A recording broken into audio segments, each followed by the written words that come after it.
আর একদিন পরই জাতীয় নির্বাচন ও গণভোট। আসন্ন নির্বাচন ঘিরে রাজধানীতে আইন শৃঙ্খলা বাহিনীর সদস্যদের কঠোর নজরদারি নিশ্চিত করা হয়েছে। যে কোনো পরিস্থিতি মোকাবেলার জন্য মাঠে সতর্ক অবস্থানে রয়েছেন তারা। রাজধানীর গুরুত্বপূর্ণ এলাকাগুলোতে বসানো হয়েছে চেকপোস্ট। নির্বাচনের বাকি আর মাত্র একদিন। নির্বাচন ঘিরে যেন কোনো ধরনের অপ্রীতিকর ঘটনা না ঘটে এবং সার্বিক আইনশৃঙ্খলা নিশ্চিতে রাজধানী জুড়ে বাড়ানো হয়েছে নিরাপত্তার তৎপরতা। পুলিশের পাশাপাশি মাঠে রয়েছেন যৌথ বাহিনী।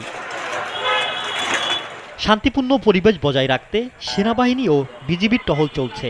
গুরুত্বপূর্ণ এলাকায় রয়েছে বাড়তি নিরাপত্তা ও তল্লাশি কার্যক্রম।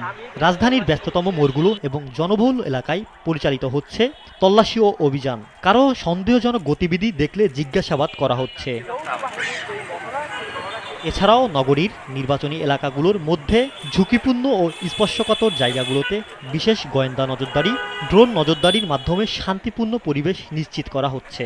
নির্বাচন আগ মুহূর্তে এবং পরবর্তী মুহূর্তে যেন আইনশৃঙ্খলা সঠিক থাকে এবং সুষ্ঠু নির্বাচন হয়, সর্বাত্মক চেষ্টা আমরা করতেছি আমাদের ঊর্ধ্বতন অফিসারের নির্দেশ করব।